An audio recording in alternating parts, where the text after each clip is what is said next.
O que você faria se estivesse perdido no país que a mídia internacional descreve como um campo de batalha, sem bateria no celular, sem falar a língua e cercado pelo que você acredita ser a sua pior sentença de morte? O Brasil é realmente o paraíso dos cartões postais de Copacabana ou o inferno das notícias sensacionalistas da BBC? Para Arthur, um crítico de arte londrino, a resposta parecia óbvia.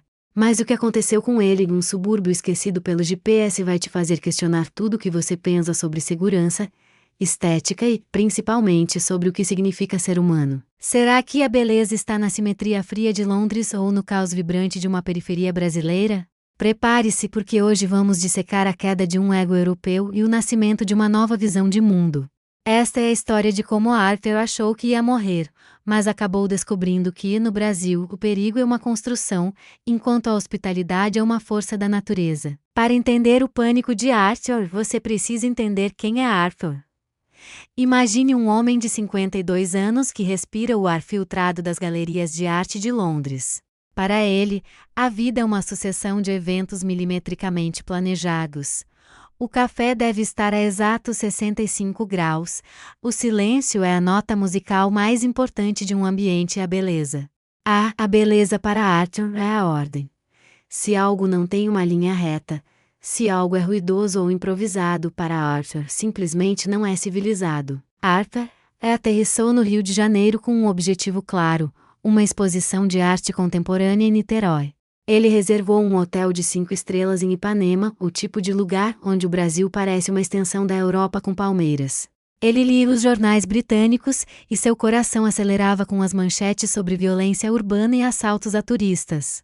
Ele trouxe uma doleira, escondeu seu relógio caro e decidiu que só se moveria em carros blindados por aplicativos. Mas o destino, esse roteirista irônico, tinha outros planos. Em uma tarde de calor escaldante, daqueles que o asfalto parece derreter a sola do sapato, Arthur entrou no que ele pensou ser o ônibus executivo para o museu.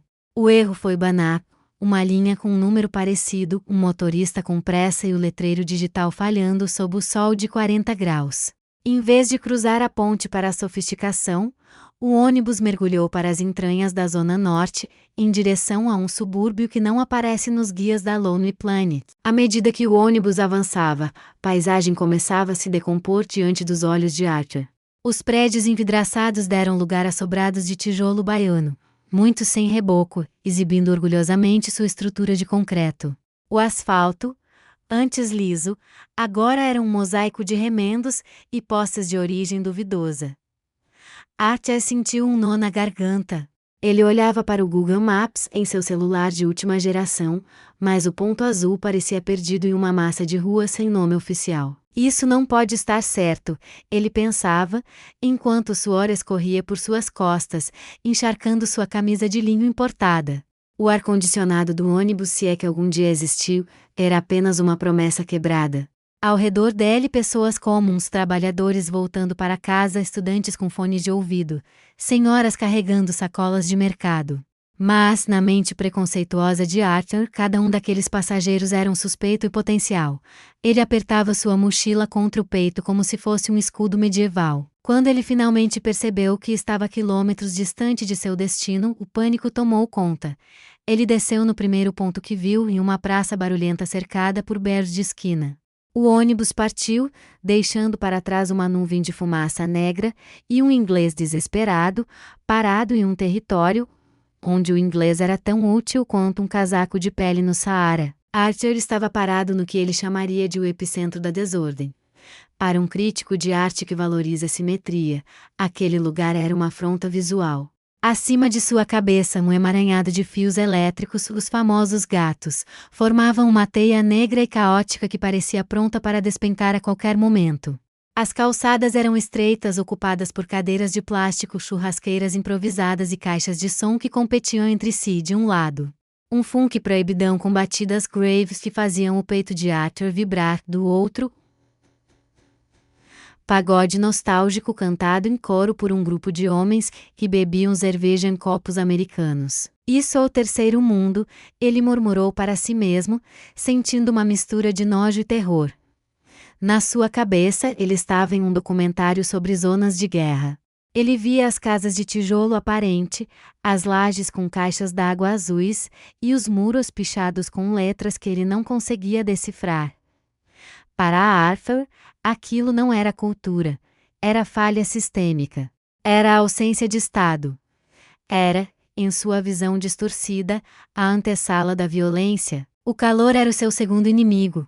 O sol do subúrbio não pede licença, ele castiga. Adja sentiu a cabeça latejar. Ele tentou, desesperadamente, chamar um carro por aplicativo. Mas ali, o sinal da operadora era errático. Sem conexão, dizia a tela cruel.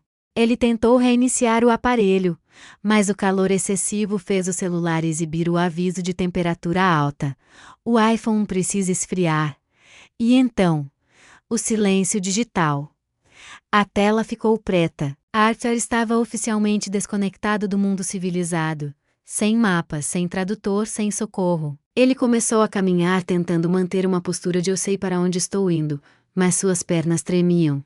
Ele evitava contato visual, acreditando que qualquer olhar era um desafio para um duelo. Ele passou por um grupo de jovens que conversavam alto em uma esquina.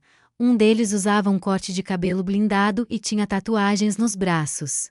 Na mente de Arthur, aquele era o líder de uma facção criminosa. Ele acelerou o passo, o coração batendo na garganta. A cada esquina, o preconceito de Arthur criava um novo monstro. Ele via um vendedor ambulante de sacolé e pensava em tráfico. Ele via uma moto subindo a rua e esperava por um cano de revólver. Ele estava preso no que chamamos de a bolha do medo europeu. Para ele, a falta de reboco nas paredes era um sinal de falta de moral. A música alta era um sinal de falta de respeito. A aglomeração de pessoas na rua era um sinal de falta de controle. O cansaço físico começou a vencer o medo. A desidratação estava turvando sua visão. Arthur sentou-se em um degrau de cimento na frente de uma pequena oficina de bicicletas. Ele estava exausto, suado e pela primeira vez na vida, sentiu-se completamente insignificante. Ali, no meio do subúrbio brasileiro, o crítico de arte de Londres não era ninguém. Ele era apenas um gringo estranho com roupas caras e uma expressão de pavor parado em um lugar que não entendia. Ele olhou para as mãos e percebeu que estava tremendo. Vou ser assaltado, vou desaparecer e ninguém vai me encontrar, ele pensou. Ele fechou os olhos tentando imaginar o silêncio da sua sala de estar em Chelsea. Mas o som de uma furadeira próxima e o grito de um vendedor de ovos no carro de som o traziam de volta para a realidade crua. Foi então que ele percebeu 3 figuras se aproximando. 3 homens com camisas de time e chinelos de dedo vindo em sua direção. Um deles carregava um objeto metálico que brilhava sob o sol. O coração de Arthur parou. É agora, ele pensou. O fim da linha.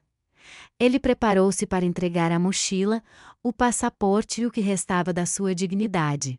Ele fechou os olhos e esperou pelo impacto, pela voz agressiva, pela violência que ele tinha certeza que o Brasil guardava para ele. Mas o que saiu da boca daquele homem não foi uma ameaça. Foi algo que Arthur, em toda a sua arrogância intelectual, nunca poderia ter previsto. Hey, mister. Tudo bem. You look. That's mine. Muita sede? Água. Arthur abriu os olhos. O homem não segurava uma arma. Ele segurava uma garrafa de plástico de 2 litros, gelada e transpirando, oferecendo-a com um sorriso que revelava um dente de ouro e uma sinceridade desconcertante. Arthur olhou para a garrafa de água como se fosse um artefato sagrado. Seus dedos finos e acostumados a manusear catálogos de leilões da Christie's tremiam ao tocar o plástico suado da garrafa. Ele bebeu. Não foi um gole elegante, foi o desespero de um homem que sentia a morte seca batendo à porta. A água estava estupidamente gelada, com aquele gosto de hospitalidade que nenhuma garrafa de Evian nem um restaurante estrelado de Londres jamais teria. Calma, chefe, vai devagar senão engasga, disse o homem rindo e dando um tapinha nas costas de Arthur, que quase o fez cuspir tudo. O homem se chamava Tico. Ele não era um líder de facção, como o cérebro paranoico de Arthur havia desenhado. Tico era mecânico de motos, pai de 3 filhos e o churrasqueiro oficial da rua nos fins de semana. Ele olhou para as roupas de Arthur, para o sapato de camurça agora coberto de poeira vermelha, e balançou a cabeça com uma mistura de dó e diversão. Tu tá perdido, né, gringo? Ipanema, Copacabana? Zero Tico tentava usar um inglês arrastado, mas o gesto de onde você vai com as mãos foi o que realmente comunicou. Arthur tentou explicar seu dilema. Misturou palavras, gesticulou para o celular morto e apontou para o nada.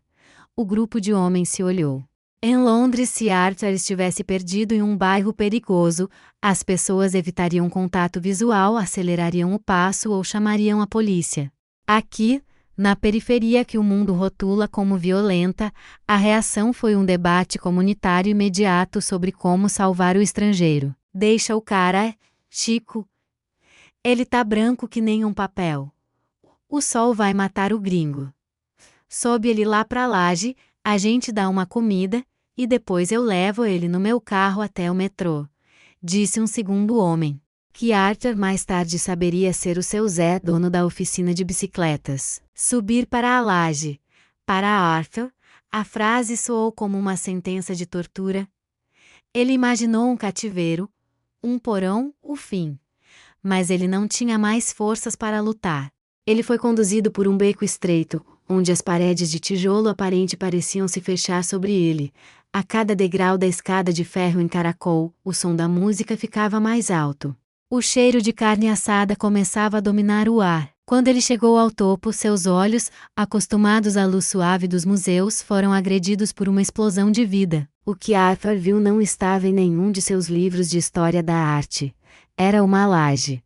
Um espaço de concreto bruto, cercado por uma grade simples, mas que servia como palácio daquela comunidade. Havia uma churrasqueira feita de latão cortado ao meio, crianças correndo entre varais de roupas e uma mesa de plástico cheia de garrafas de cerveja envoltas em suportes de isopor. Olha o convidado que o Tico achou no lixo. Gritou uma mulher, gargalhando enquanto virava bifes de picanha e linguiça.